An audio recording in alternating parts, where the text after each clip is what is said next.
A single blade of light cuts through an endless dark. High King Aeolian of the Star Kingdoms has drawn the Sun Sword, a final, desperate beacon against the tide of shadow known as the Umbral Veil. His decision to personally lead the vanguard of the First Great Alliance is a gamble that risks everything: his crown, his people, and the very light of the heavens. By the end of this tale, you will understand the true cost of saving a world and the legacy of choices made in shadow. I am curious, wherever you are listening from right now, what does the sky look like there tonight? The Star Kingdoms stood as a testament to celestial magic, but why would their greatest king risk it all on a single, personal crusade? And what ancient secret within the encroaching darkness could force such a sacrifice? When you hear of a kingdom's fall, what do you believe is the one thing it cannot survive losing? The war chamber felt colder than the void outside. High King Aeolian stood before the great crystal table, its surface a shimmering map of their desperate strategy, but his gaze was locked on Sky Queen Lyra. Her refusal was not a simple tactical disagreement. It was a tremor that threatened to shatter the very foundation of their alliance.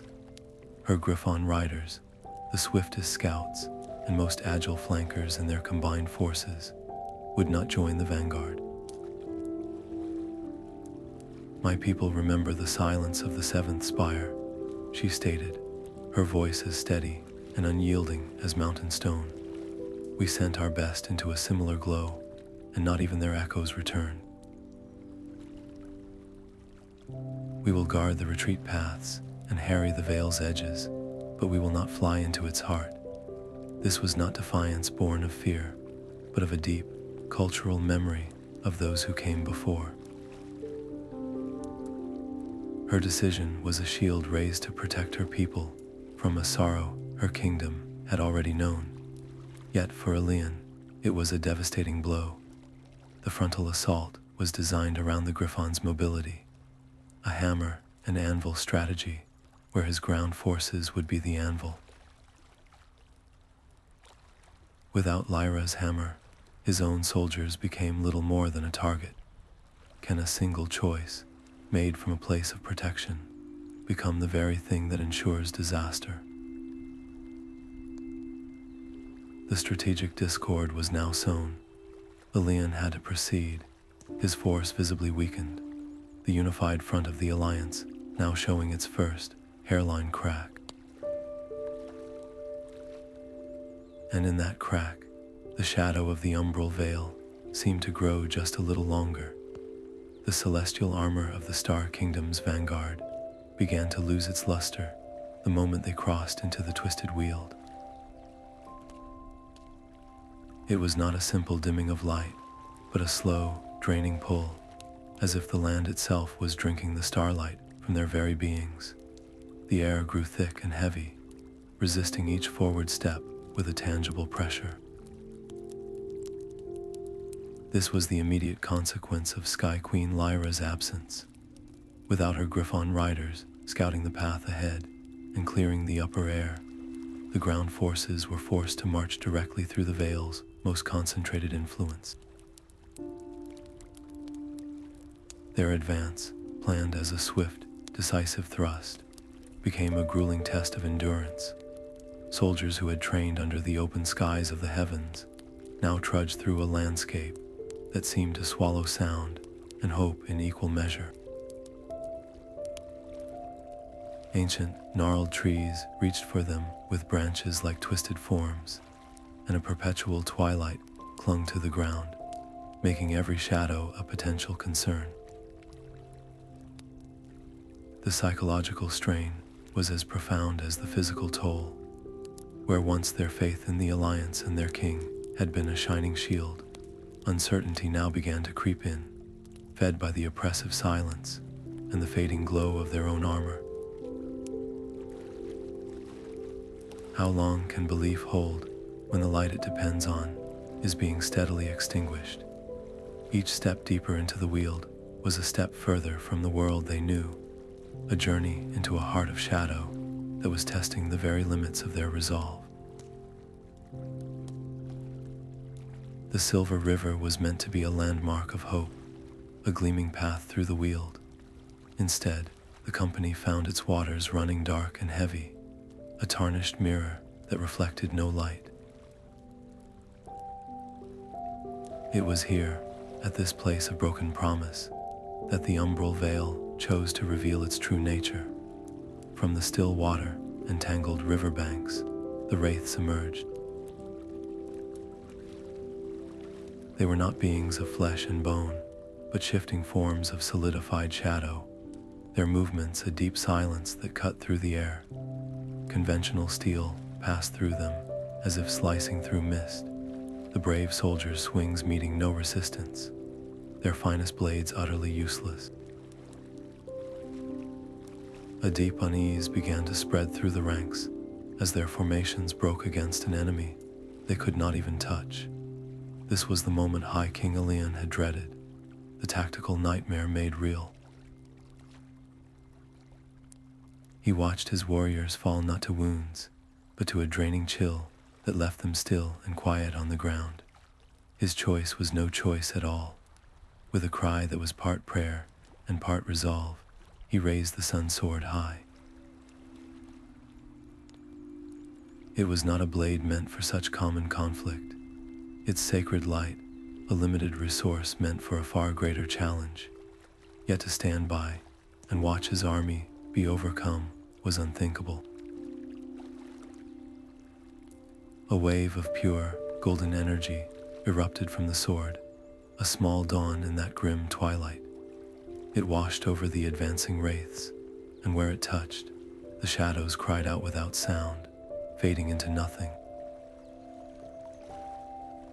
The immediate threat was gone, the riverbank suddenly, deeply quiet, but the cost was written on the blade itself and on Ilian's face.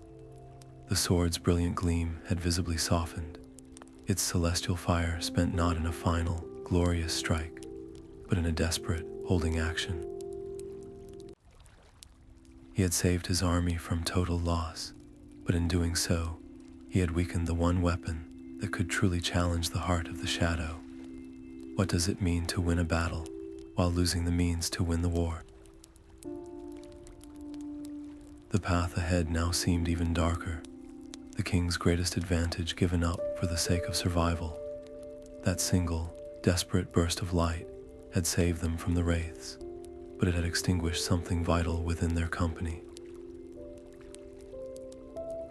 The Sun Sword, once a beacon that warmed their spirits, now felt cold and heavy in the king's hand, its glow reduced to a faint, flickering ember deep within the metal. The sight of their most sacred symbol so diminished was a blow that landed harder than any physical attack. The army's orderly march dissolved into a disorganized retreat, a slow, trudging exodus through the oppressive gloom of the Wield. Their celestial armor, now barely glimmering, offered little comfort against a darkness that felt increasingly personal. Ilian's command was no longer to advance, but to find shelter, any shelter at all. Their flight ended at the broken rings of a star fortress, a place that had once been a jewel in the crown of the heavens. Now, its towering spires were snapped like old branches, and the great central hall was open to a sky that offered no stars. They were not conquerors taking a forward position. They were survivors barricading themselves in a place that held echoes of their former glory. The crusade to push back the shadow had ended, replaced by the simple, grinding ordeal of making it through the night. Inside those crumbling walls, the silence was broken only by the moan of the wind and the low, quiet sounds of those who were resting.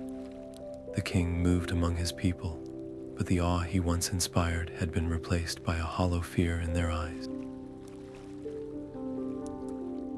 They had not just lost a battle, they had witnessed their guiding light fail. This was the true cost of using the sword, a consequence far beyond the tactical. For the first time in his long reign, Aelian could not rely on the sheer power of his lineage or his sacred blade. That path had led them here, to this moment. He had to become something else, a leader who depended on wit, on patience, on seeing the patterns in the shadow that others missed. Could a king, raised on legends of celestial might, learn the subtle art of finding a way in the dark? The fate of his people now rested on that fragile, untested cunning. The fortress walls did not keep out the cold whisper of doubt.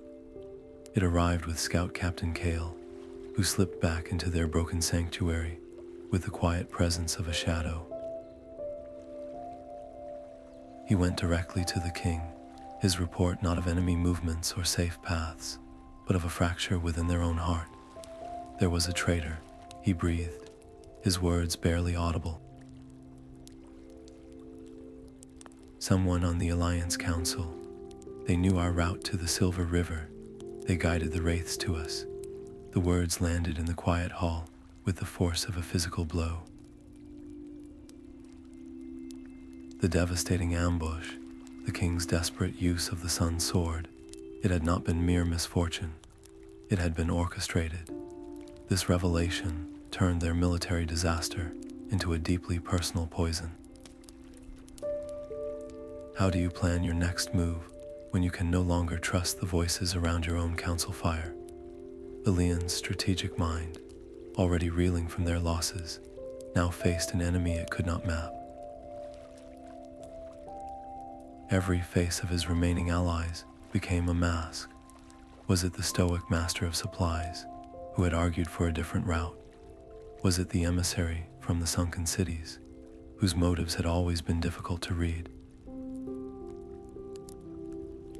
The need for unified action was immediately paralyzed by the terrifying need to look over one's shoulder. Alliances forged in starlight began to crumble under the weight of a single, unproven accusation. The shared hardship of the march was replaced by a thick atmosphere of suspicion, where a lingering glance or a hesitant word could be seen as evidence of guilt. This was a conflict no sword, not even the Sun Sword at its full power, could ever hope to win. The king was forced to divide his attention, his gaze constantly shifting from the shadows outside their walls to the potential adversary standing silently within them. The Umbral Veil was no longer their only opponent. The first great alliance was now at war with itself. The deep, resonant booms began before the first light of a false dawn. Umbral siege engines, massive constructs of living shadow that moved with a terrible, silent purpose, had emerged from the Wield. They did not roll on wheels, but flowed like dark tides, reshaping themselves into brutal rams and massive fists that struck the Star Fortress walls with the force of falling mountains. Each impact sent violent shudders through the ancient stone, and with every blow, hairline cracks spread like spider webs, leaking thin tendrils of the Veil's essence into the fortress. The very air within the sanctuary grew colder, the little light that remained from their armor flickering in protest. This was no mere assault. It was a systematic unraveling, a deliberate effort to extinguish their final refuge. High King Aelian knew they could not withstand this pounding for long. Their conventional magic was useless. Their strongest warriors could not fight the very walls themselves, and their morale was at its absolute lowest. He was faced with a terrible decision: to watch their defenses crumble, or to risk a final, desperate act. He turned to his celestial masons, the few artisans who still understood the old ways of weaving light into stone. Their only remaining option was a ritual of profound risk. To draw upon the last, raw reserves of captured starlight they carried within focusing crystals, the very lifeblood of their magical tradition. To use it now was to spend their inheritance, to burn their history for a few more hours of safety. Yet, what choice did they have? The Masons formed a fragile circle in the central hall, their hands placed upon the largest of the foundation stones. Ilian joined them, not as a king, but as another vessel for the fading light. Together, they began to chant, their voices a thin, brave thread against the cacophony outside. They did not summon new power. They pleaded with the ancient starlight, trapped within their crystals and their own souls, asking it to become one with the fortress walls. It was a dangerous plea, for to channel such raw energy could easily consume the casters, leaving them as empty husks. A brilliant, silver-blue luminescence surged from their circle, flowing like liquid lightning through the cracks in the masonry. The ramparts began to glow from within, the stone itself becoming semi-transparent and threaded with veins of captured constellations. The next thunderous blow from a siege engine landed, and instead of cracking, the wall flared with a defiant light, repelling the shadow with a wave of pure celestial force. A cheer, thin and ragged but real, went up from the defenders. They had held, but as the glow slowly faded, leaving the walls stronger, yet strangely duller, the cost became devastatingly clear. The Masons collapsed, exhausted and magically spent. The reserve crystals, once vibrant with potential, were now just lifeless glass. They had bought the fortress another day, perhaps two. But in doing so, they had exhausted the final wellspring of their celestial magic. They had saved their walls by sacrificing their future, trading the last of their wonder for the grim reality of survival. What remains of a kingdom when it has spent its last dream just to see another sunrise? The sudden, frantic beat of wings tore through the grim silence of the fortress. A single Griffin, its golden feathers matted, and one wing hanging at a broken angle, fell from the sky more than it landed, crashing into the broken stone of the courtyard in a tangle of limbs and exhaustion. Its rider, a woman clad in the sky-blue armor of Queen Lyra's personal guard, was thrown clear. She was her queen's sworn shield, and her condition was grave. Soldiers rushed to her side, but her eyes, wide with a pain that went beyond her visible injuries, sought only the High King. She clutched a message crystal in her gauntlet, its light sputtering like a fading heartbeat. The enemy, she gasped, her voice a ragged whisper. They did not pursue you. They turned their full force on Aria. Our cloud city is besieged. The Griffin patrols we kept to guard our retreat were not enough. The veil surrounded our home. The message was not a plea for help, but a stark, final confession of a terrible miscalculation. Sky Queen Lyra's refusal to join the vanguard, a choice made to protect her people from a past sorrow, had not saved them. It had merely made them the next, isolated target. The Umbral Veil strategy was now horrifyingly clear. It had allowed the Alliance to believe it was launching a unified attack, only to let their forces stretch and fracture. It feinted toward the Star Kingdom's main army, forcing Ilian to expend his sacred light, and then it pivoted with its true strength to overwhelm the divided pieces, one by one. The assault on the Star Fortress was not the main event. It was a distraction, a way to keep the king pinned down while the Veil systematically dismantled his strongest ally elsewhere. Can a choice made to build a wall ever become the very trap that seals your fate? The news struck Ilian not with anger, but with a cold, clarifying dread. This was not a war of simple conquest. They were not fighting a mindless force of nature. They were facing an intelligence that understood their fears, their history, and their politics better than they understood themselves.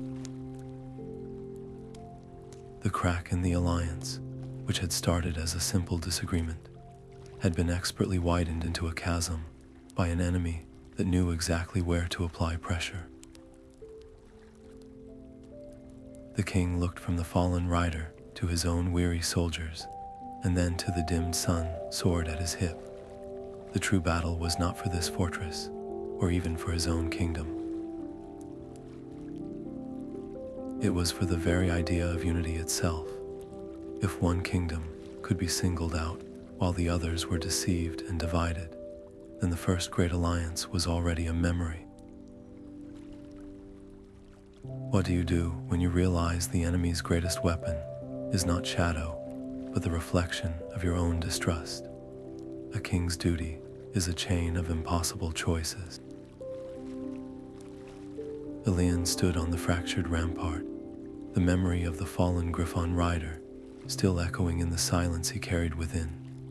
To his left lay the strategic path, the cold logic of a commander. Hold the Star Fortress. Its reinforced walls, bought with the last of their magic, were the final shield protecting the Star Kingdom's vulnerable heartlands. If he abandoned this post, the Umbral veil would pour through the breach like a flood, and everything he had sworn to protect would be lost. But to his right lay the path of honor, the burning truth of the Alliance. Sky Queen Lyra and her people were being systematically overwhelmed because of the fracture he had failed to mend. Her fall would not just be a military loss, it would be a moral collapse from which the Alliance could never recover, proving that no oath could survive the shadow. He could not do both. His forces were too depleted, the enemy too clever. To split them would be to ensure neither mission had the strength to succeed. It was a commander's nightmare, a choice where every option seemed to lead to ruin. How do you weigh the soul of an ally against the future of your own kingdom? In the end, his decision was not one of tactics, but of identity. He would not become the kind of king who saved his throne by sacrificing his sworn friends. He summoned Scout Captain Kale, the very man who had brought the warning of a traitor. Your mission is not to win a battle, Ilian told him, his voice low and steady. Take every rider we have left, every soldier who can move with speed. Your only goal is to break through the siege around Aria. Tell Lyra to fall back, to save her people. You are not an army, you are a message. Kale, a man who lived in the spaces between light and shadow, understood the profound risk. He was being asked to lead their fastest, most capable fighters on a near-hopeless rescue, leaving the king and the remaining defenders as a brittle shell. Ilian would stay, a king preparing for his final stand, a beacon meant to draw the Veil's gaze, while Kale's smaller force slipped away into the gloom. It was a gambit that defied all military wisdom, a desperate attempt to be in two places at once, with only half the strength needed for either.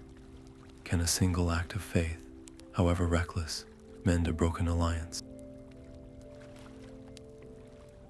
As Kale and his chosen few vanished into the twisted paths of the Wield, the fortress felt cavernously empty. Ilian looked out at the shifting darkness, the sun soared a dull weight on his hip. He had just bet the future of two kingdoms on the slim hope that one act of loyalty could outweigh the crushing logic of despair. The shadow mist clung to Kale's team like a second skin, a cold, damp shroud that swallowed sound and sight. Every step was a careful negotiation with the ground beneath them, a deliberate placement of a boot to avoid a snapping twig or a dislodged stone. They were not an army, they were a whisper, a quiet secret moving against the tide. Ahead, the Umbral patrols drifted like silent sentinels, their forms shifting within the gloom. To go around would cost them hours they did not have. To go through was unthinkable. Kale signaled a halt, his small force melting into the twisted roots of a petrified tree. He produced the light charges from his pack, each one a small, cool crystal humming with contained energy.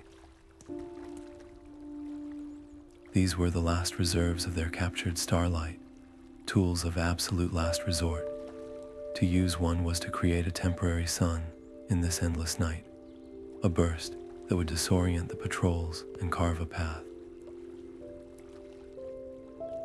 But the light would also be a beacon, a flare announcing their presence and their direction to every watcher for miles around.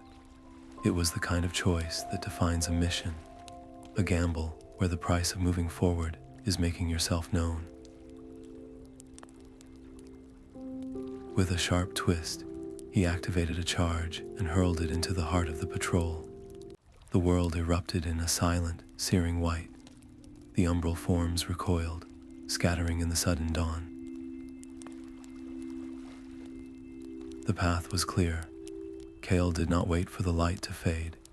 He gave the signal, and his team ran, not with the fury of warriors, but with the focused determination of messengers carrying the last hope of two kingdoms.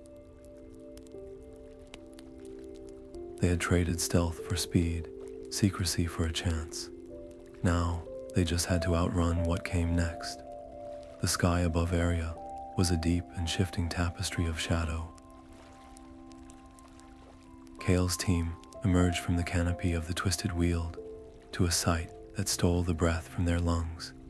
The floating citadel, a marvel of crystalline spires and graceful bridges that should have danced among the clouds, was being enveloped.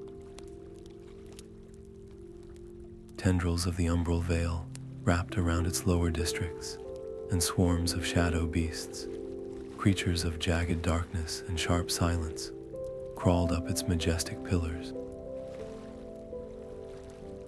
The air thrummed with the desperate ring of celestial steel and the calls of the Griffin riders who dove and wheeled in a difficult defense. Lyra's isolation, her choice to guard her own retreat, had not created a sanctuary. It had built a cage, and the enemy was now methodically testing its limits. Kale found the Sky Queen on the highest battlements of her palace, her silver-winged helm dented, her gaze fixed on the struggle below. There was no defiance in her posture now, only the quiet acceptance of a commander watching her careful plans come undone. When Kale delivered Alian's message to fall back and save her people, a somber understanding dawned in her eyes. The retreat paths she had so carefully preserved were already cut off, her own caution having allowed the veil to encircle her completely.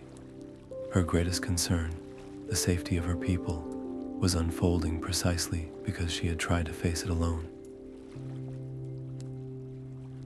To accept Kale's help was to acknowledge that her approach to survival had been mistaken from the start, that a kingdom standing apart could not hold against a shadow that thrived on division. With a curt nod, a gesture that carried a heavy weight, she integrated Kale's small, elite force into her defense. The Star Kingdom soldiers, masters of holding ground, formed a shield wall at the palace gates, allowing the Aryan archers a stable platform to loose volleys of light-tipped arrows into the swarming beasts. It was a simple, powerful synergy, a tactic that should have been forged on the journey to the Silver River, not in the final hours of a siege. As she fought alongside the very allies she had refused, Lyra was forced to reconsider the very foundation of her rule. Her place in the Alliance was not a transaction of military strength. It was a bond of shared fate. The haunting question was whether this realization had come too late to save anything but the memory of what they had failed to become. The only path to the spire was a narrow, arching bridge of solidified air, a structure that hummed with ancient power and was now choked with snarling shadow beasts. Kale and Lyra fought side by side, a desperate, moving shield against the tide. Their styles were a stark contrast. His grounded, economical strikes a perfect counterpoint to her fluid, aerial grace. But the true challenge awaited them at the bridge's apex. An Umbral general descended, a being of tattered wings and silent fury, its form casting a deeper darkness that seemed to drink the very sound from the world.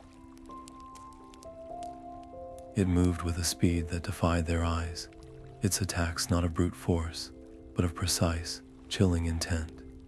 In the chaos of the clash, the general feinted toward the queen, a distraction meant to create an opening. Lyra's finest lieutenant, a veteran who had served her since her coronation, saw the true strike coming for Kale's unguarded flank. He did not hesitate. He moved into the path of the shadowy blade, an act of profound commitment made not for his queen alone, but for the ally he had once been ordered to avoid. The lieutenant's choice created a quiet, somber moment in the fury of the fight, a deep personal transition that left a hollow silence in its wake. The general, its purpose served, dissolved back into the mist from which it came. There was no time for words of sorrow, only action. Together, Kale and Lyra reached the central spire's control panel, their hands working in unison to channel the last of the city's energy. With a great, groaning shudder, the wind gates flared to life, creating a swirling corridor through the besieging shadows.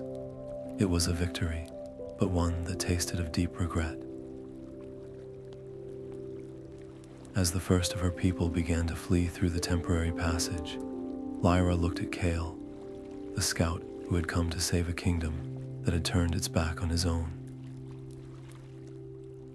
The resentment and suspicion between them had been burned away in the crucible of shared experience, replaced by a hard-earned, grudging respect. They had learned, through the most difficult of lessons, that trust is not given, but forged in the moments when you choose to guard another's back as you would your own. What is the true weight of an alliance, if not measured in the commitments made to uphold it when all seems lost? The decision hung in the air, as heavy as the shadow beasts, clawing at the palace gates. Lyra's fingers hovered over the control panel, the hum of the wind gates a fragile song against the encroaching silence. To use them as a simple escape route was one thing, but the plan forming in her mind was far more desperate.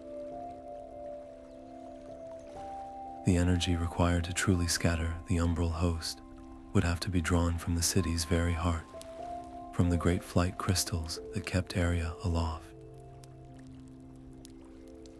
It was a choice between salvation and survival, between saving her people and preserving the sky-bound soul of her kingdom.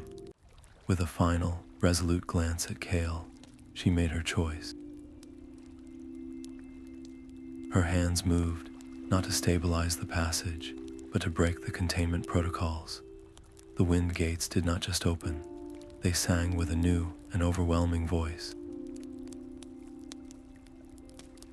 A torrent of raw, elemental power erupted from the spires, a hurricane of pure force that tore through the swarm of shadow beasts. The creatures, unable to withstand the sudden, violent dawn of this manufactured storm, were pulled apart and scattered into nothingness. The sky above Aria was, for a glorious moment, clear, but the victory was instantly bittersweet. A deep, resonant sound echoed from the city's foundation, a tone of profound change that shook every tower and bridge. The brilliant glow of the flight crystals flickered, dimmed, and then faded, their light quieted by the immense draw of energy. The familiar, gentle buoyancy that had always defined their world was gone, replaced by a slow, final shift. Aria, the cloud city, began to descend. It was not a crash, but a gradual, groaning transition. A great bird settling onto the waiting peaks of the mountains below. The meeting was less a shatter and more a deep, resonant sigh as the crystalline spires met ancient stone. In that single, pivotal act, Lyra had saved every life within her walls, but she had offered up the sky itself. The Arians were no longer a people of the clouds. They became residents in their own saved city, their wings stilled, their future forever changed. Their entire culture, built around flight and the freedom of the open air, had to be reimagined in the new light of a mountain dawn. What does it mean to save a people, if the very thing that made them who they are is the price you must pay? The legacy of that choice would echo for generations, a testament to a queen who chose a continued life for her people over a final moment in the heavens. That final, brilliant flare on the horizon was a language they understood without words. Far across the twisted Wield, the last captured starlight within Starlight Keep had been released in one ultimate, defiant act. It was not a signal of hope, but a silent confirmation of their deepest dread. The Star Fortress had fallen. The knowledge settled over Kale and Lyra, not as a shock, but as a heavy, cold certainty. High King Alian's gambit to divide his forces had been a final, necessary risk, and the distant quieting of that light was its terrible price. Their own narrow escape from Aria was no longer a victory. It was merely the first step in a much more desperate race. The war had shifted in an instant. The First Great Alliance was no longer a coalition fighting to push back a shadow. It was a collection of survivors, hunted and scattered, with the Umbral veil now holding the center of the board. Every possible sanctuary was compromised, every old strategy useless. How do you plan your next move when the only safe place left is the ground beneath your feet, and even that feels like it is crumbling? The fall of the keep meant more than the loss of a stronghold. It meant the heart of the Star Kingdoms was now exposed and undefended. Alian's fate was a question mark that hung in the air, a silent weight that pressed on their every thought. Had his final stand bought them enough time, or had he simply been the first great kingdom to fall entirely? The path forward was no longer about reclaiming lost glory, but about a frantic, last-ditch effort to preserve the last fading embers of their combined peoples. They were not leaders of a grand alliance anymore. They were guides for a retreat into an uncertain future, racing against a shadow that now flowed unimpeded across the lands they once called home. The legacy of their choices had led them here, to a moment where survival itself had become the entire war. The sky over the Star Kingdoms was fading into shadow. Ilian stood with a small band of survivors on a jagged mountain pass, watching the Umbral veil flow across the valleys below like a dark, silent sea. His kingdom, his people, everything he had sworn to protect, was being consumed not in a fiery cataclysm, but in a slow, chilling quiet. He was no longer a high king, but a refugee leader, his crown a forgotten weight, and the dimmed sun sword a constant reminder of his perceived failure. The weight of it all was a heavy pressure, a cold stone in his chest that whispered for him to simply let go, to accept the inevitable close of their age. But then he would look at the faces huddled around him, their eyes hollow, but still holding a fragile ember of hope, an ember placed in him. His duty was not to a throne anymore, but to that small, stubborn light. It was in that moment, balancing on the edge of nothing, that an old, half-remembered legend surfaced in his mind, a story told to him in his youth about the Forge of Dawn. It was said to be the birthplace of the first celestial weapons, a place where pure light was hammered into form, hidden deep within the forgotten lands where the world first woke. To seek it was a perilous fantasy, a journey into myth with no map and no guarantee it even existed. Yet, it was the only path that did not end in surrender. His internal conflict resolved not with a shout, but with a quiet, settled breath. He would lead his people not to a final stand, but on a final, desperate pilgrimage. They would seek the forge and attempt the impossible, to rekindle the Sun Sword. It was a quest that meant leaving the last of their world behind and stepping into the unknown, a gamble that their greatest hope lay not in what they had lost, but in what they had yet to discover. Can a broken tool be remade, not just to repeat its old purpose, but to become something new entirely? The path to the Forge of Dawn led them down into the symbolic heart of a forgotten world. They descended from the cold mountain air into a deep, coastal chasm where the ruins of Celestria lay submerged beneath a strangely still, dark green sea. This was no orderly city, but a memory of one, its grand archways and shattered towers breaking the surface like the quiet forms of ancient beings. The air was thick with salt and the heavy scent of time, a constant reminder that they were walking where light had long since faded. Their first challenge was the Sunken causeway, a narrow, slick path of crumbling white stone that wound just above the deep water. One misstep meant a fall into the unknown, and the waters were not empty. Faint, shifting lights moved in the darkness below, silent and patient. Ilian, who had once commanded armies from a crystal throne, now had to become a careful guide, his voice low and steady as he pointed out secure footing, his hand sometimes reaching out to steady a trembling soldier.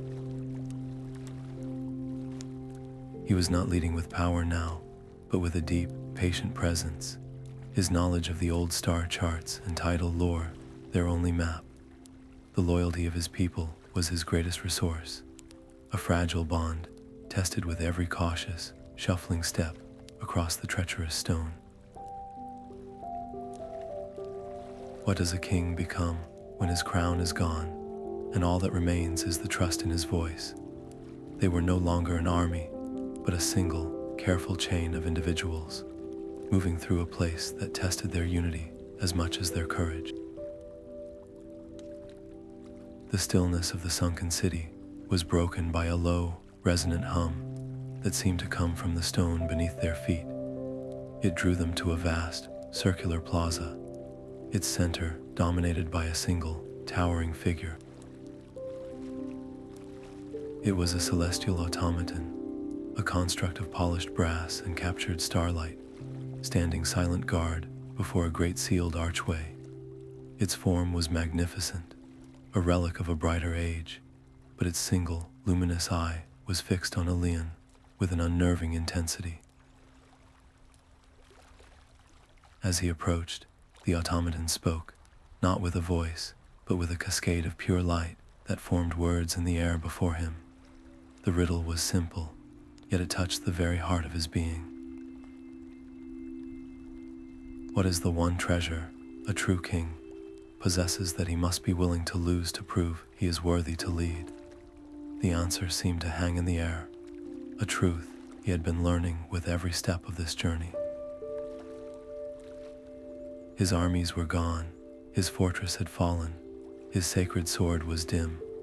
All the external symbols of his power had been stripped away. What remained was not a thing, but a choice. He looked at the automaton, then back at the weary, trusting faces of his people.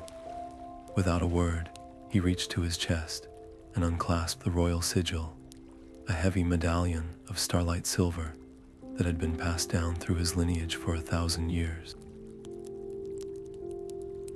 It was the final, tangible source of his authority, the proof of his crown. He did not hesitate.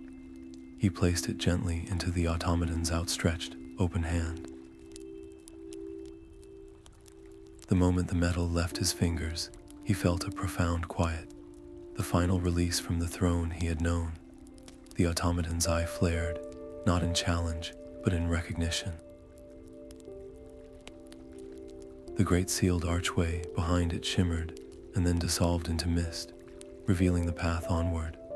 The guardian had not asked for a symbol of sacrifice, but for the act itself. By willingly surrendering the very source of his kingly identity, Aeolian had proven he now understood that true leadership was not about what you held, but what you were willing to let go for the sake of those who followed. The way to the Forge of Dawn was open, but the king who entered would be a far different man from the one who had left his fallen kingdom. The air within the Forge of Dawn was not warm, but alive with the memory of heat. Aeolian stepped across the threshold into a vast, silent cavern where the walls themselves seemed to be woven from solidified light. At the chamber's heart stood the anvil, a single block of obsidian that drank the glow from the air, and above it hung the hammer, a tool that looked less like metal and more like a captured piece of the first morning. This was not a place for armies or kings, but for an individual and a choice. He laid the dimmed sun sword upon the anvil, its metal cold and silent. The forge demanded a different kind of fuel, a power no celestial mage could teach. It required a personal offering, a transfer of one's own vital essence into the broken vessel. To rekindle this blade was to give a part of himself to the fire. He took the hammer, and its weight was not in his hands, but in his soul. With the first strike, a brilliant, searing sensation moved through him, a feeling of his own life flowing down his arm and into the metal. It was not a wound, but a profound and draining transition, as if he were pouring his own strength, his memories, his very years into the sword's core. Each resonant clang of hammer on steel was echoed by a quieting within him. The blade began to glow, first a faint ember, then a steady, warm radiance, its light returning as the color slowly faded from his face and the firmness left his stance. He was not being broken, but being willingly reshaped. When the final, perfect note echoed through the cavern, the sun sword lay on the anvil, fully restored, its light a gentle, constant warmth that pushed back the deep shadows of the forge. But Aeolian had to lean heavily on the anvil to stand, his breath a shallow whisper. The vibrant, commanding king was gone, replaced by a man who had traded a portion of his own vitality for a symbol of hope. He had not simply repaired a weapon, he had bonded with it, his own life force now the wellspring of its power. The cost was visible in the new lines on his face and the tremor in his hand, a personal commitment that left him physically less than he was, so that his people could become more. What does it mean for a leader to weave their own being into the tools of their people's survival? And what remains of the individual when they become the foundation for a new dawn? The clues were always there, hidden in the plain sight of Lord Malach's flawless strategies. Kale, a man who trusted nothing but the evidence before his eyes, had finally pieced it all together. The too convenient ambush at the Silver River, the persistent whispers that sowed discord, the way the Umbral Veil always seemed to anticipate their every move. It was not luck or superior enemy intelligence. It was a betrayal from within, orchestrated by the one person High King Ilion trusted above all others, his own chief strategist. Kale uncovered the truth not in a grand conspiracy, but in the quiet details. A coded message, a forgotten supply ledger, a single, careless phrase overheard late at night. The evidence pointed unerringly to Malach. His motivation was the most unsettling part. He was not a man seeking power for its own sake. He believed, with a fanatic's cold conviction, that the Umbral Veil was not an enemy to be defeated, but a necessary, cleansing force. In his eyes, the Star Kingdoms and their alliance had grown decadent, weak, and bloated with their own celestial magic. The Veil was a reset for a world that had lost its way, and Malach saw himself not as a traitor, but as a guide to a painful, necessary transition. How far can a single, twisted belief push a person to betray everything they once swore to protect? Kale now faced a choice as perilous as any battlefield. To reveal Malach publicly would be to tear open the last, fraying threads of trust, binding the survivors together. The shock and anger could shatter their fragile community beyond repair. Yet, to do nothing was to allow a poison to continue flowing through their very heart. He made his decision alone, trusting no one, not even Lyra. He would confront Malach in private, a desperate attempt to contain the damage and extract a confession before the truth emerged on its own terms. He found the strategist in his secluded tent, studying old star charts, as if he were still planning their salvation, not their demise. The air grew still as Kale laid out his evidence, piece by damning piece. Malach did not deny it. He merely looked up, his eyes holding a strange, sorrowful certainty.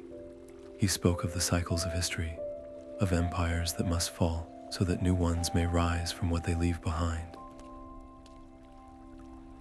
"You think you are stopping a monster, Scout," he said, his voice eerily calm. "You are only delaying the inevitable healing of this world." In that tense, quiet space, the fate of the entire resistance hung on the edge of a single, personal confrontation.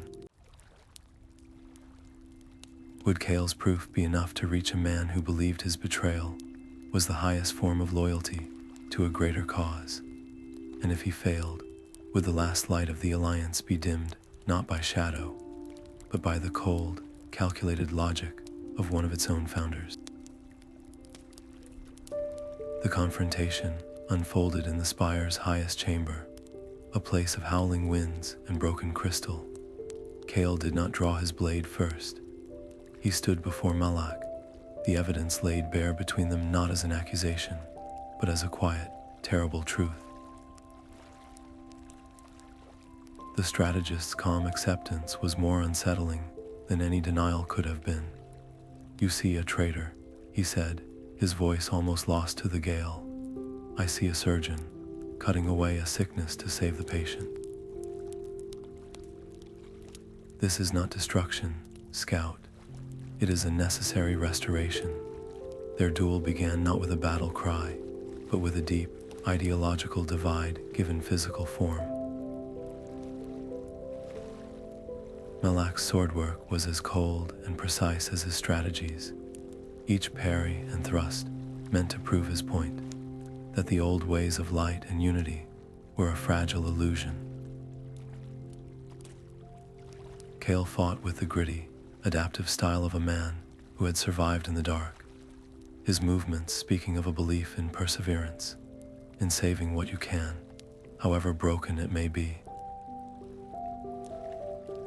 It was a clash between one who believed in a grand, merciless design and one who fought for the messy, precious value of every individual life. The fight was swift and intense, a whirlwind of steel against the backdrop of a falling city.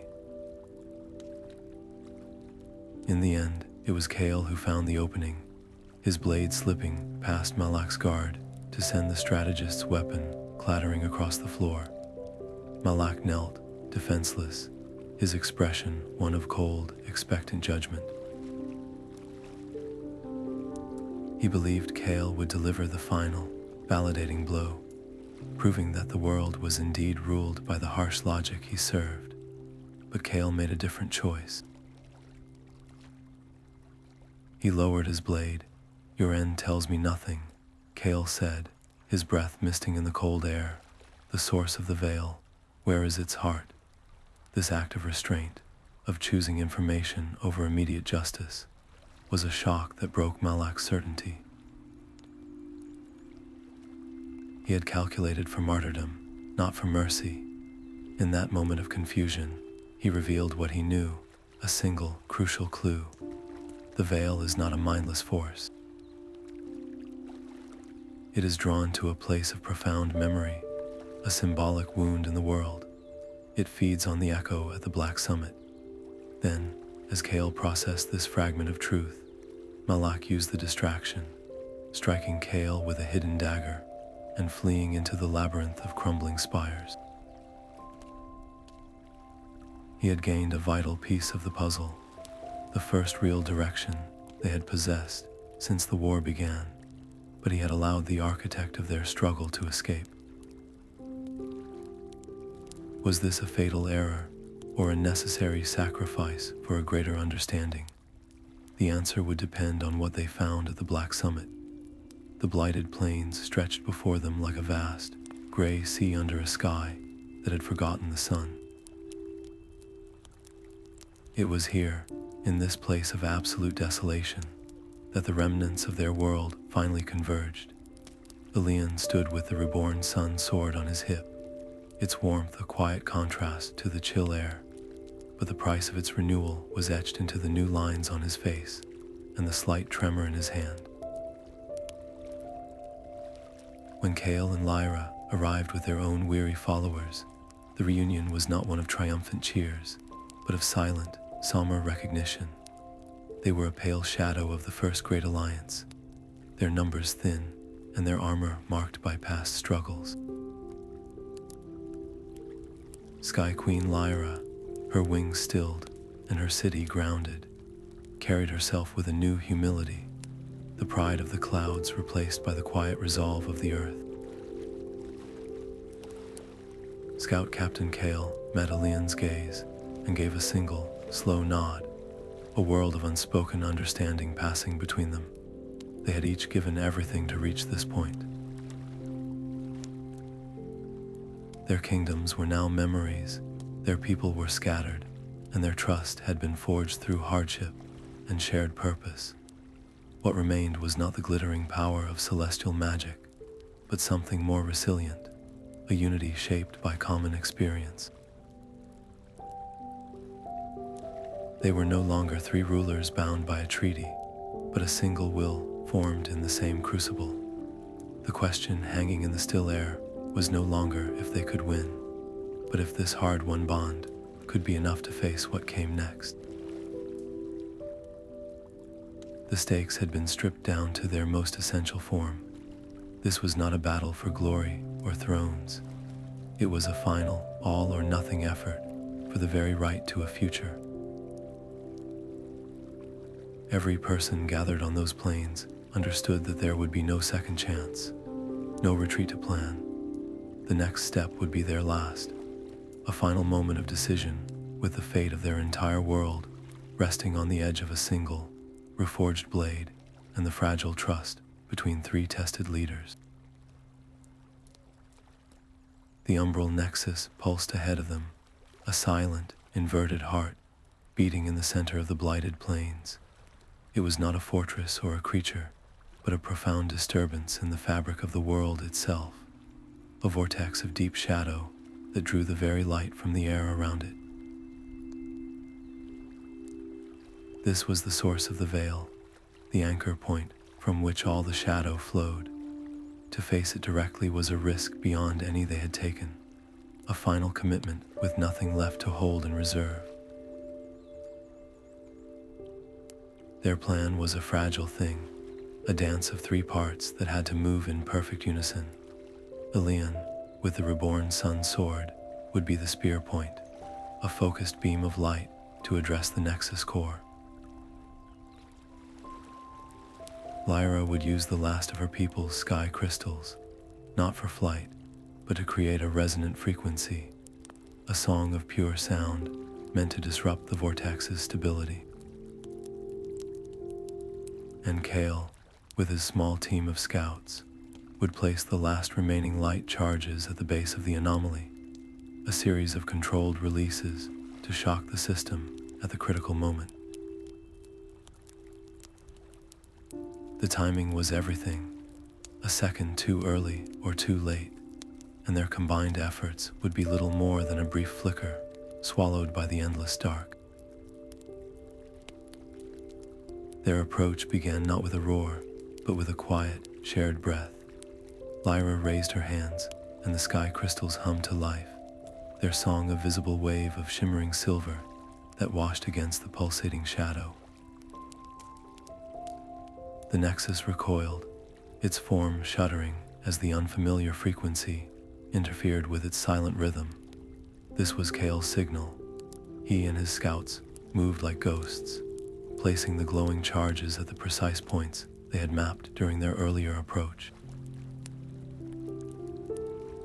Each placement was a race against the growing instability, the shadow around them beginning to churn and push back as the Nexus resisted Lyra's song.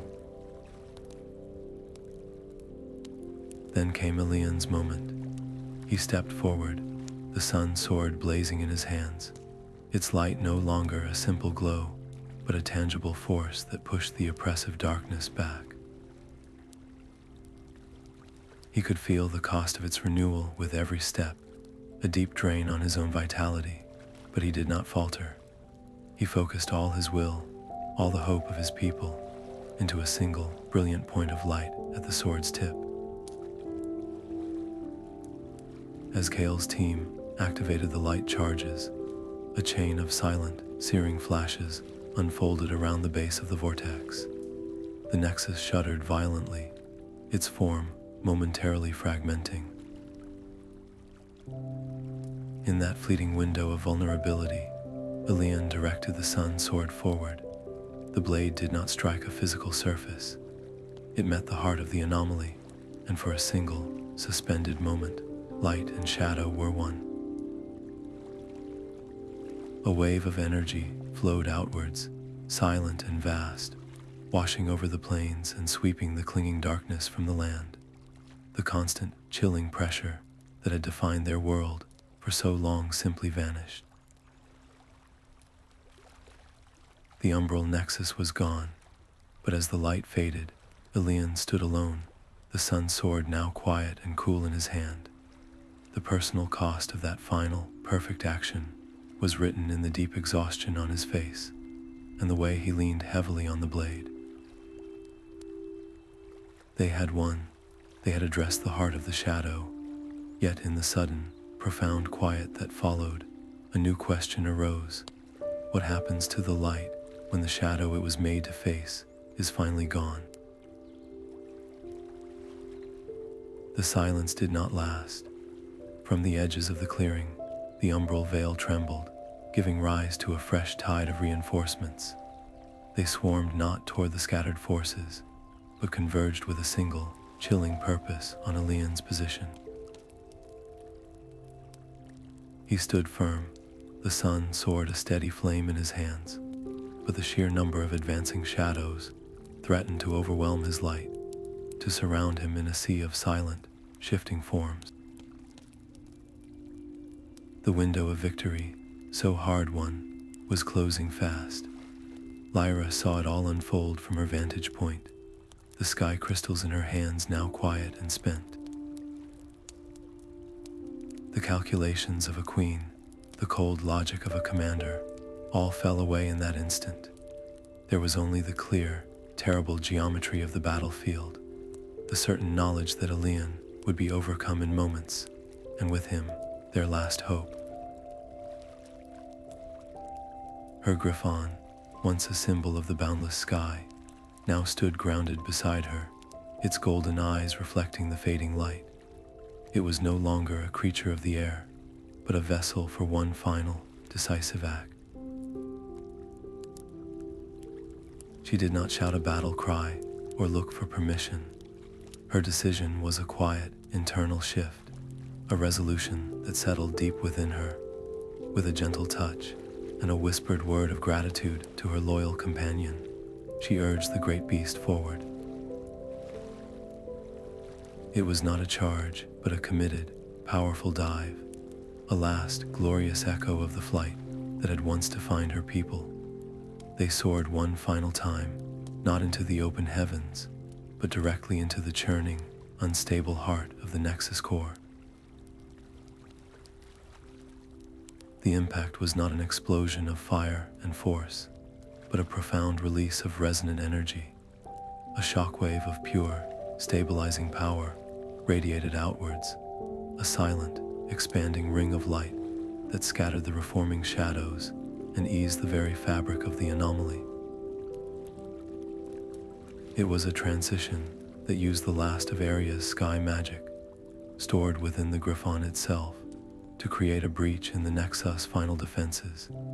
In that single, selfless act, Lyra achieved what armies and strategies could not. She created the perfect opening for Aeolian's final strike, but as the light from her offering faded, the Alliance felt a profound and permanent change. The sky above them felt emptier, the world a little more grounded. Their greatest symbol of perspective, of agility, of the high vantage point, was gone. The Queen of the Clouds and her noble steed had become a part of the legend they were forging, a lasting reminder that some victories are only possible when a leader is willing to offer everything, not for a throne, but for the future itself. The brilliant shockwave from Lyra's final act carved a path straight through the chaos, a temporary corridor of calm leading directly into the heart of the Umbral Nexus. Aeolian did not run. He walked, each step a heavy commitment, the reborn Sun Sword humming in his grasp. The swirling shadows around him did not part so much as they stilled, drawing back to form a silent, circular court. And at its center, seated on a throne of absolute nothingness, was the architect of their long struggle. This was no mindless beast. It was the Umbral Lord, a being whose form was a shifting tapestry of faded memories and deep regret. Its eyes were not pits of hatred, but pools of an ancient, weary sorrow. "You have come far, king of a fallen age," it spoke, its voice the soft sound of a star going out. "You bring the final spark to a story whose first chapter I witnessed long before your kind learned to capture starlight. The truth it shared was not a boast of power, but a confession. The Umbral Veil was not a force of evil. It was a creation, a desperate tool forged by a council of the first celestial beings, a people who were the ancestors of Aeolian's own. Their world had grown choked with a different kind of shadow, a spiritual decay born of arrogance and endless conflict. The Veil was designed as a great reset, a benevolent force meant to gently quiet the noise of civilization, to wipe the slate clean so that life could begin again, unburdened by past mistakes. But the tool had outlived its makers. It had continued its work long after its purpose was fulfilled, growing and adapting, unable to distinguish between the corruption It was made to cleanse, and the beautiful, fragile societies that rose in its wake. I am not a conqueror, the Lord said, its gaze holding Aliens. I am a caretaker, following a programming I cannot override. Your kingdoms were not an enemy. They were simply overgrowth in a garden I was tasked to tend. This revelation struck Alien with a force greater than any physical blow. The war, the hardship, the countless sacrifices, they were all part of a tragic misunderstanding. The shadow he had vowed to destroy was a lost child, a mechanism of preservation that had become an instrument of endless sorrow. The Umbral Lord offered him a terrible choice.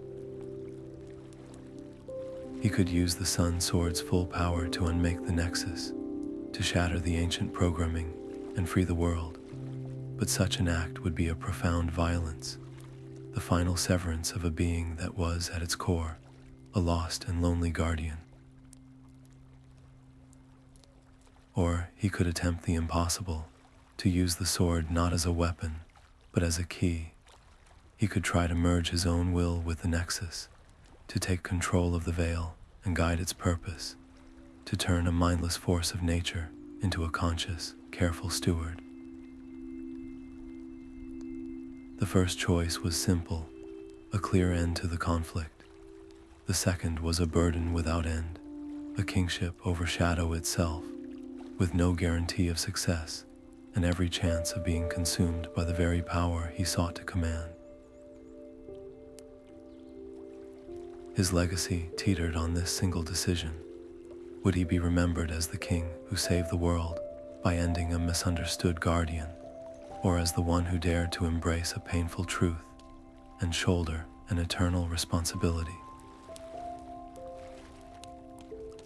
The weight of the entire past and the uncertainty of every future now rested on his next, quiet thought. His choice was not for a single age, but for all the ages to come. Alien looked into the weary sorrow of the Umbral Lord and saw not a monster to be slain, but a broken tool that had once been forged with hope. To destroy it would be to repeat the very cycle of violence the first Celestials had sought to escape. He lowered the Sun Sword, its point no longer aimed at a heart, but at the space between them. He would not be the king who ended a story, but the one who dared to write a new chapter. He reversed the flow of the blade's power, turning its light inward. The brilliant energy did not strike out, but instead wrapped around him and the Umbral Lord in a gentle, encompassing embrace.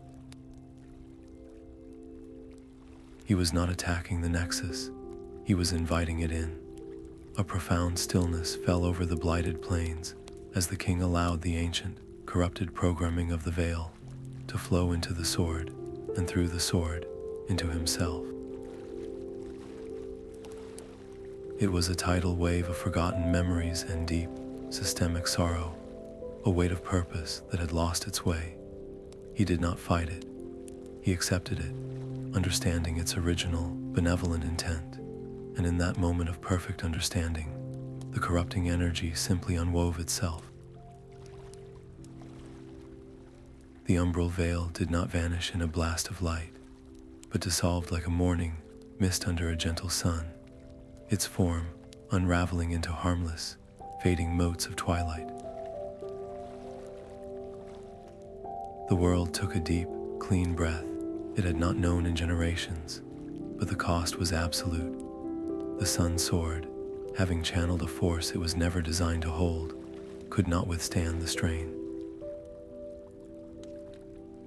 A web of hairline cracks spread across its celestial metal, and with a sound like a distant chime, it shattered into 1,000 glittering fragments, falling to the earth like silent tears. And with its breaking, something else was severed. The last, thin thread connecting the star kingdoms to the celestial heavens, the source of all their magic and their identity, snapped. The light in their remaining artifacts faded forever. Their connection to the stars was gone. Ilian had saved the world from shadow, but in doing so, he had closed the door on the very heaven that had defined his people. They were now truly of this world, their feet planted firmly on the ground, their future written not in the stars above, but in the soil beneath them. What is the price of true peace, if it means letting go of the very magic that made you who you are? The light did not return as they had known it. With the Umbral veil's dissolution, a deeper quiet settled across the land, one that felt less like peace and more like a profound absence. The celestial magic that had once flowed through the star kingdoms like a living river began to ebb, its vibrant currents slowing to a whisper before falling silent. Across the heavens, the great floating cities, wonders held aloft by captured starlight and ancient song, began their slow, inevitable descent. It was not a crash, but a gentle, mournful settling, as if the sky itself was sighing and letting go. Spires that had pierced the clouds now rested against mountain peaks. Their brilliant glow faded to the dull sheen of ordinary crystal. The people of Aria, who had already given so much, now watched as the last remnants of their aerial heritage became permanent features of the landscape, their world made irrevocably terrestrial.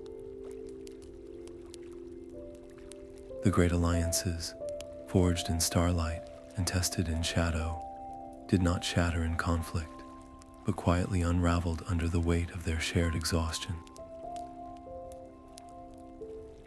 There were no grand councils to dissolve the pact, only a slow, mutual understanding that the cost of victory had rendered its continuation impossible.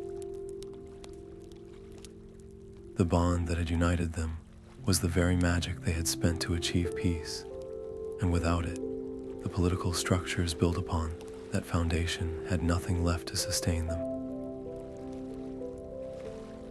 The world was saved, but the kingdoms that had saved it were now just memories, their people becoming simply people, their past glory a story to be told around evening fires.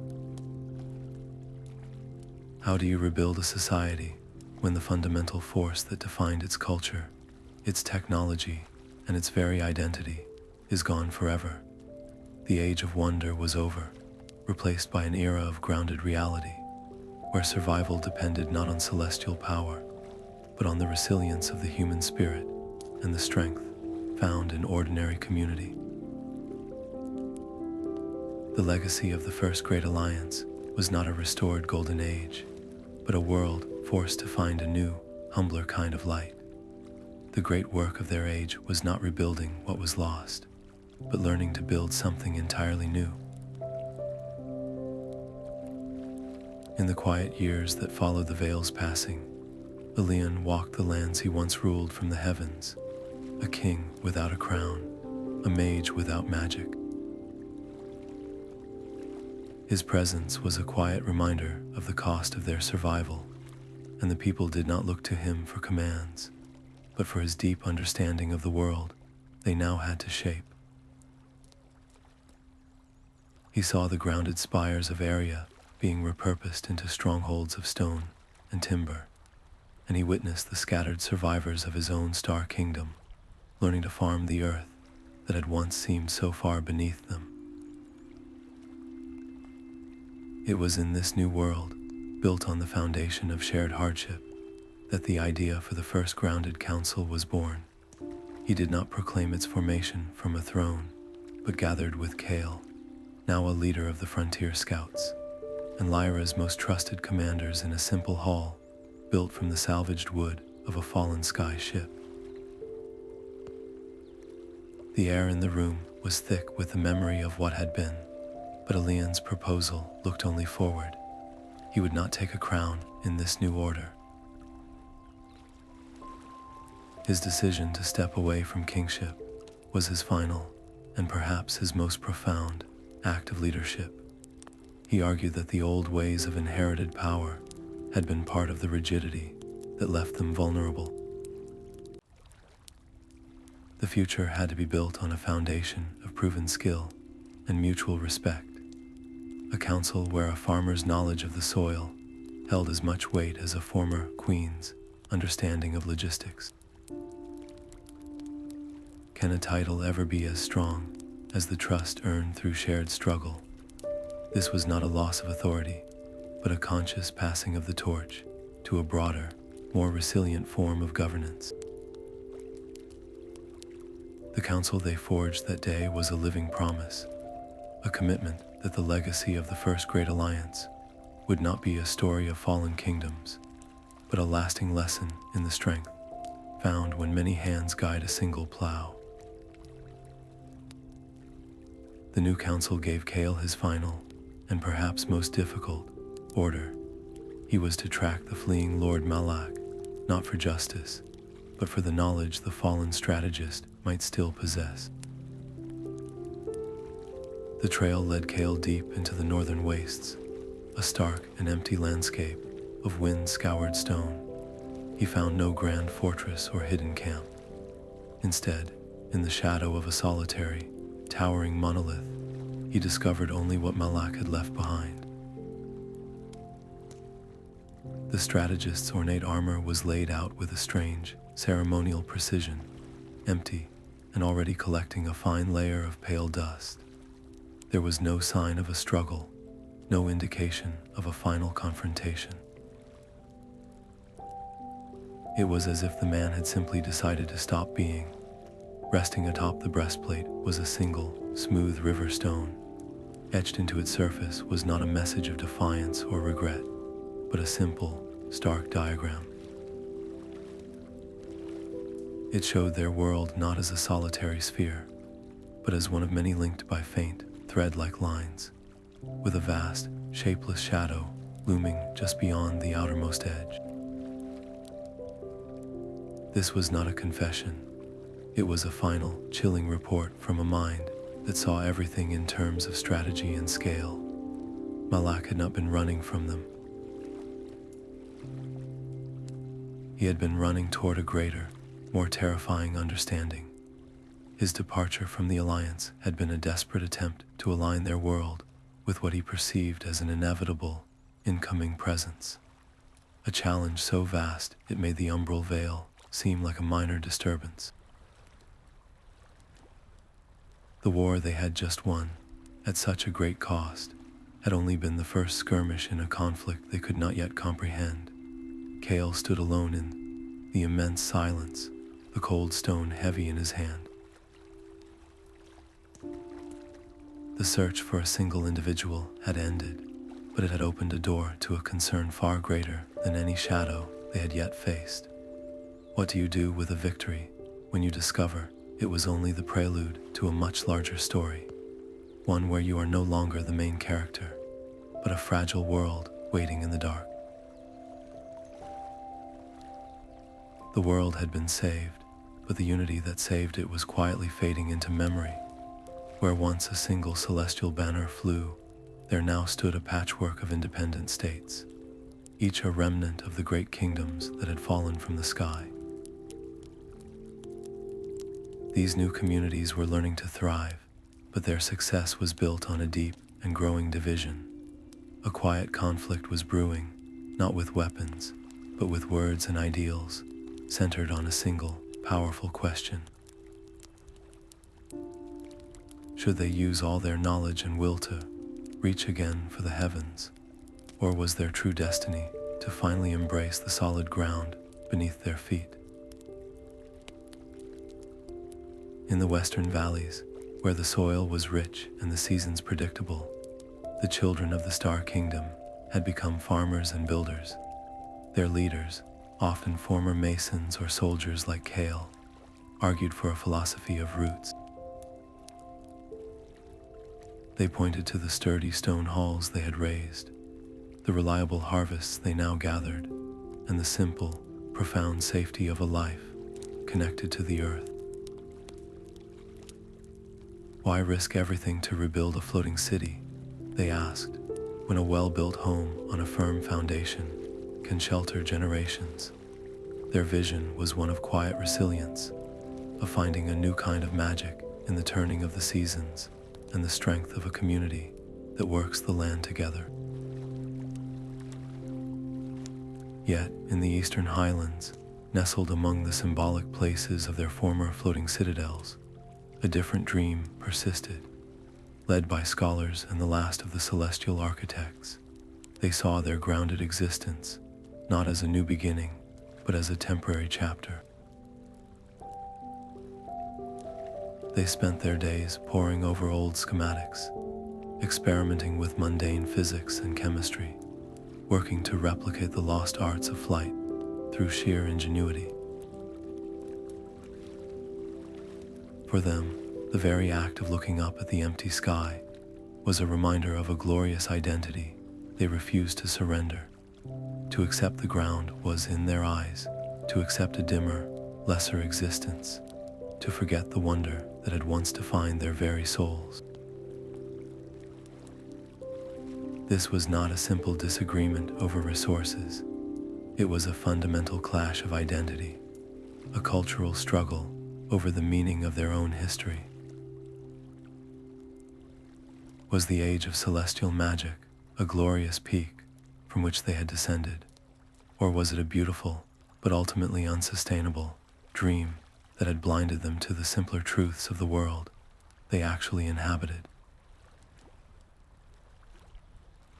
The debate echoed in every new council hall and around every evening fire, a quiet tension that threatened to pull the scattered kingdoms apart for a second time, not by shadow, but by the weight of a memory.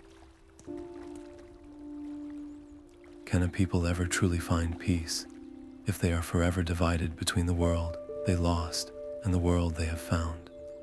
The old scribe's hand trembled not from age, but from the weight of the word she had to write. Fall, she sat in a quiet chamber, surrounded by scrolls that told of celestial glories, her own memories a living library of the world that was.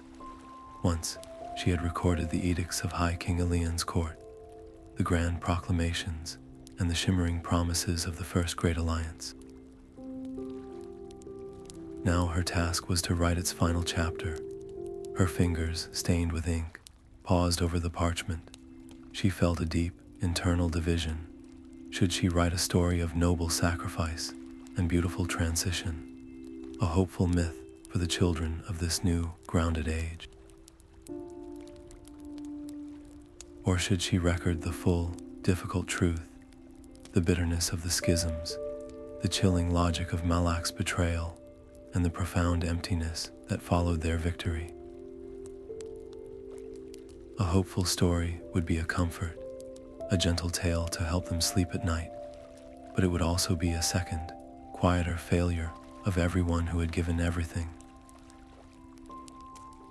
It would make their experiences into simple plot points in a fable, robbing them of their powerful reality. Her conflict was resolved not in a grand moment, but in the quiet of the chamber. She thought of Kale's relentless pursuit of evidence, of Lyra's final, selfless commitment, of Alian's weary acceptance of a world without magic. They had all chosen truth, no matter how difficult, over the easy comfort of a simpler story. To do any less in their memory would be to fail them completely. She dipped her pen, and with a steady hand, she began to write the unadorned facts. She wrote of the strategic failures and the broken trust. She detailed the cost of every desperate choice, not to assign blame, but to honor the true price that was paid. Her history would be a difficult gift to the future, a record that said, this is what happened, this is what it cost, and this is the fragile world your resilience must now protect. For her, the historian's burden was a sacred one. The only way to ensure the experiences of the past held any meaning was to refuse to soften them, to let the stark truth of what was lost stand as the most powerful lesson for all who would come after.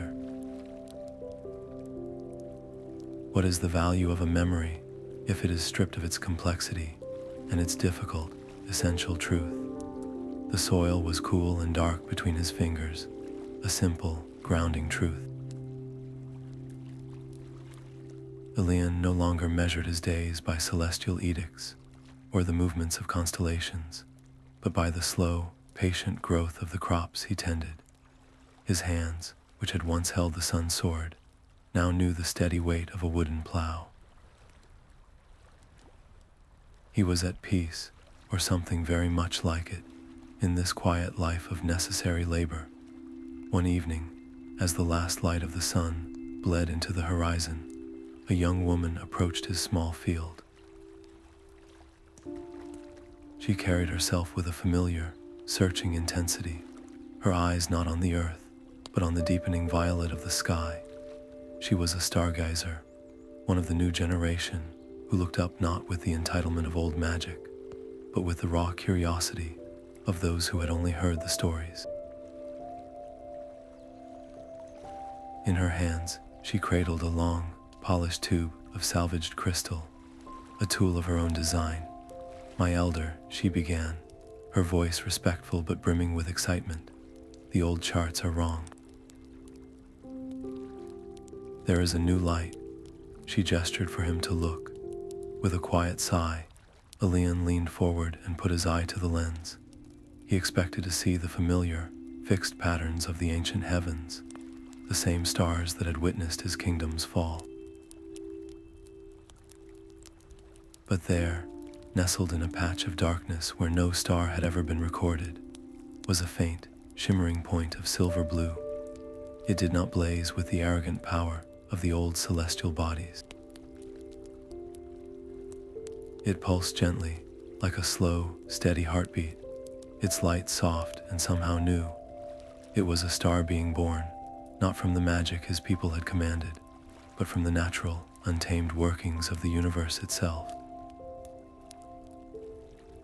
The sight struck him with a force that was both profound and gentle. He had believed his final act had closed a door, severing their world from the heavens forever. But this young woman's discovery revealed a different truth. He had not ended magic, he had merely returned it.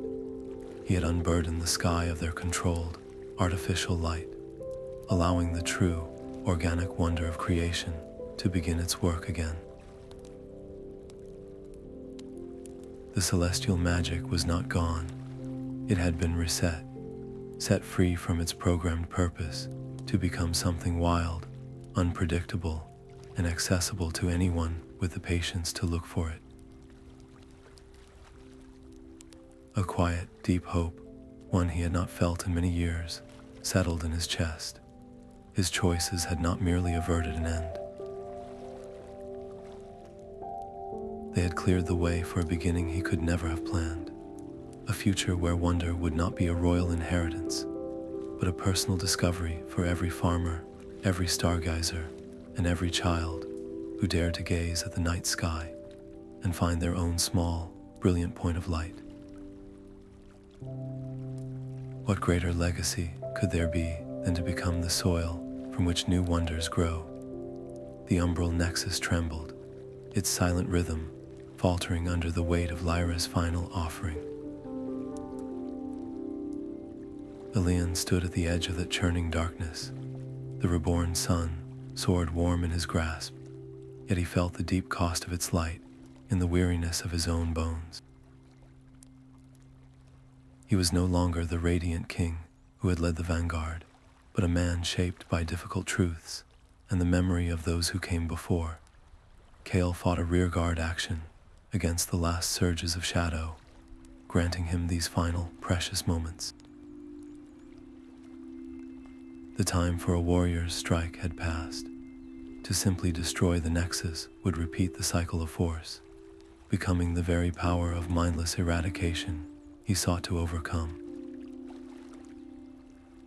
His purpose shifted, not in a flash of insight, but in a quiet, sober acceptance.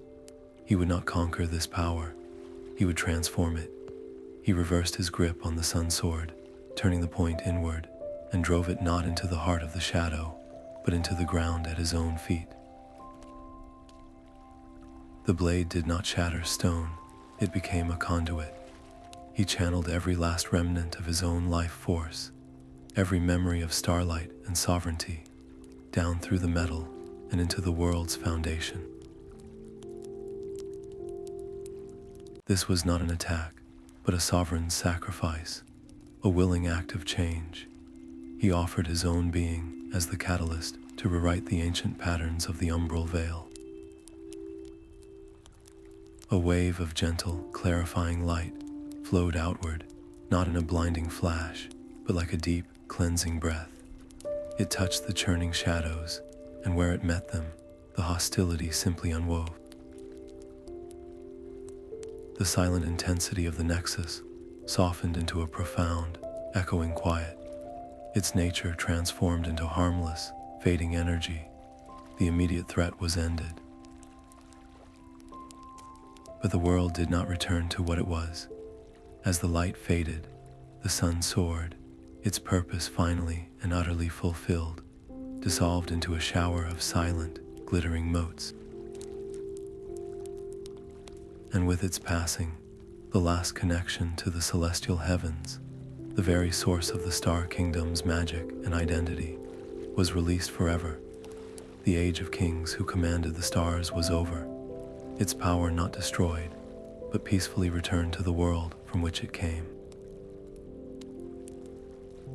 What remains of a king when he willingly surrenders his crown, his magic, and his very self, not for victory, but for a lasting peace he himself will never fully know? The first great alliance faded from a living force into a quiet memory, its fall a lesson written not in books, but in the very soil and the changed spirits of its people. The world they had saved was marked by the passage of time, bearing the signs of former spires and reshaped landscapes, yet it was far from broken. It was simply different, a place forced to find its strength in new ways. In this new era, the legendary figures of the old stories found their own forms of peace, their roles transformed as completely as the world around them. Ilion, the last High King of the Stars, chose a life of quiet anonymity. He became a simple farmer, known to his neighbors only as a thoughtful elder with a deep understanding of the land and a surprising weariness in his eyes. He found a profound contentment in the steady rhythm of the seasons, in planting a seed and watching it grow, a kind of magic far more reliable and gentle than the celestial power he had once commanded. His greatest legacy was not a crown or a sword, but the simple, sturdy communities that now dotted the valleys, built by hands that had learned to value the ground beneath their feet. Meanwhile, Kale, the scout who had once moved through shadows, became a guardian of the new order. He never sought a council seat or a formal title, for his authority came from something far more powerful: the universal respect of those who remembered his unwavering commitment. He trained the first rangers of the grounded realms, teaching them not just how to track and survive, but how to watch the horizons for signs of both challenge and opportunity. His was a quiet vigilance, a promise that the hard-won peace would be protected, not by grand armies, but by watchful eyes and a deep understanding of the world as it was, not as it had been.